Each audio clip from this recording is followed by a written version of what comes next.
set it's week 5 of the NFL on EA Sports.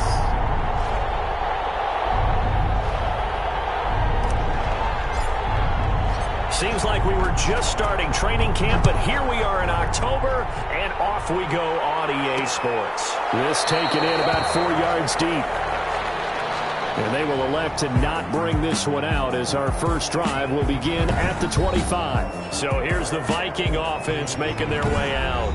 Leading the charge under center will be their 6'5" quarterback, Carson Wentz. And coming off of an early season open week. And in this situation, what he told us when we sat down with him was he spent a lot of time working on fundamentals, kind of getting back to basics during that time, as opposed to having to worry about healing up or resting up. It was too early in the season. Get back to the basics, get his game going again. They'll run for the first time with James Conner. And he is met quickly in the backfield. Down he goes, folded like a lawn chair. Part of their struggles last week was getting these negative plays on first and second down. That's something they have to be wary of as this game continues. So the opening play of the drive goes backwards. Now they'll come up on 2nd and 12. On the draw, Conner. And he'll work his way across the 30 to the 32. James Conner on a 2nd and long. It's really nice to see an offense that has enough confidence to run the football in that situation. I think that goes back to their practice and game planning. They've seen things that they've seen on tape and in previous games that led them to believe that even in a long-distance situation, they can still run the football and gain enough yardage to put themselves in a good spot on 3rd down. They get 9 yards there, and they get a first down. 1st and 10 at the 40-yard line. On the run is Conner. And he'll be brought down just shy of the 45. Conner, the ball carrier. They give him 4 yards there. It'll be 2nd and 6. Well, at the end of all that hitting and hollering, it was a 4-yard run, so the offense is going to go back there and feel pretty good about themselves. Defensively, you have to feel okay because you didn't let it turn into a bigger run. For the goal, you shut it down for 2 yards or less. That's when you start to feel good about yourselves. Only a yard there on the keeper, and that's going to leave them with a 3rd down. But not much on that run, Charles. No, that's exactly the way to execute a run blitz there. They guessed correctly that they would move the ball on the ground, honed in on it, and stopped them. Mark that down for a win in the defense's column. And a throw there going to be incomplete. Nice play there to force the incompletion. And to me, one thing's for sure.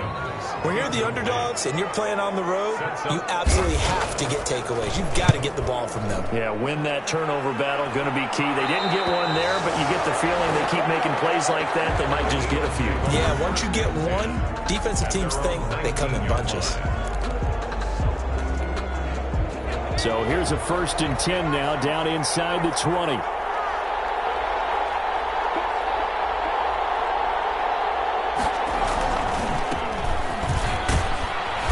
Push forward for about 4 up to the 23.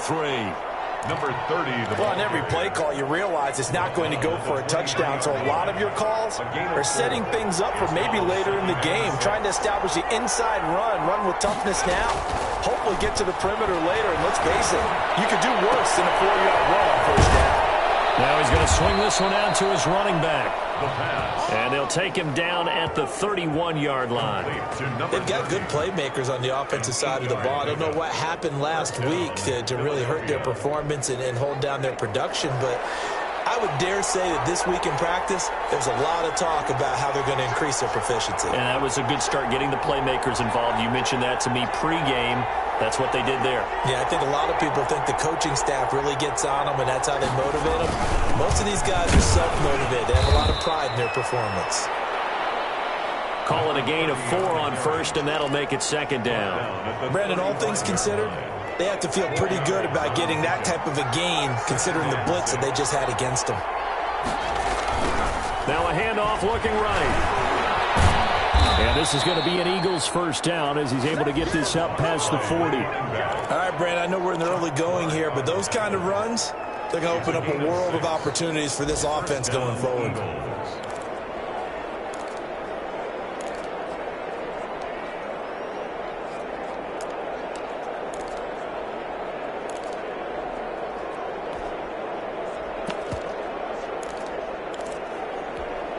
2 first downs have him up to the 41 now for 1st and 10.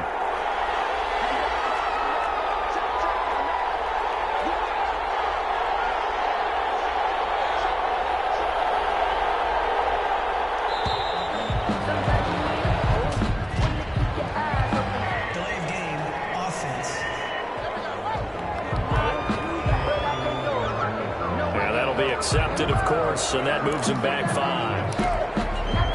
So a little bit of a stiffer challenge now. 1st and 15 following the delay of game. They're going to look to throw.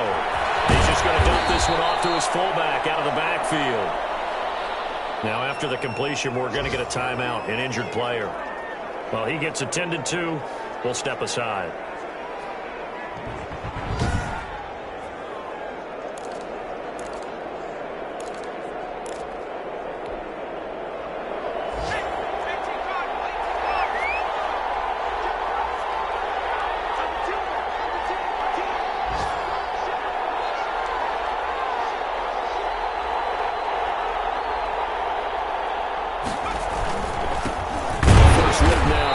And yet again, he stopped behind the line of scrimmage. Great job by this Vikings defense. That'll wind up as a loss on the play, so now they're staring at a 3rd down and 12.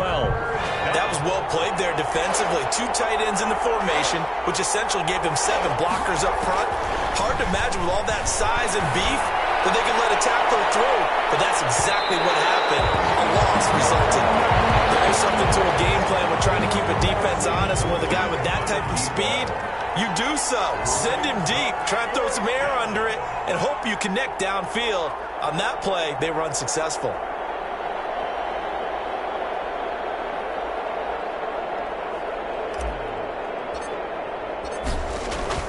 And look at this, it's a fake. And this is incomplete. A huge gamble, and it does not pay off. They fake the punt. It doesn't work out, and it'll be a turnover on downs. So from the 39 now, they'll come up on a 1st and 10. Now Connor. And he works it past the 30, almost to the 25. They get 14 there. 1st down, Vikings. 1st and 10 at the 26-yard line. We're scoreless after 1. With no score.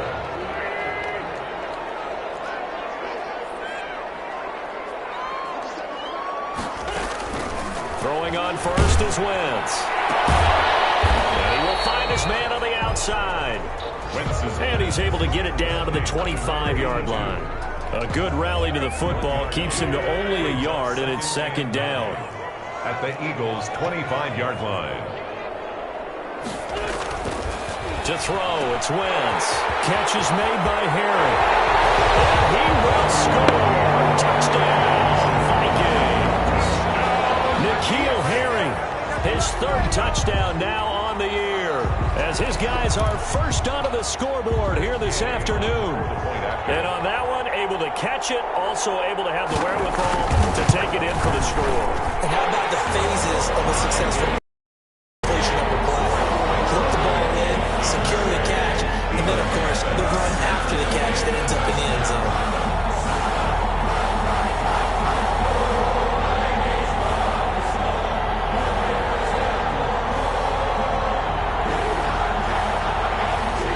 After the touchdown, Cook now to kick this one away.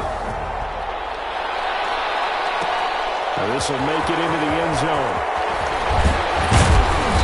And beyond the 20, but not by much. In fact, just a yard pass there to the 21. At their own 22-yard line. So back onto the field, here come the Eagles for their 2nd drive. They'll be looking to match that touchdown from a moment ago. 7-0 is the score as they begin with a 1st down.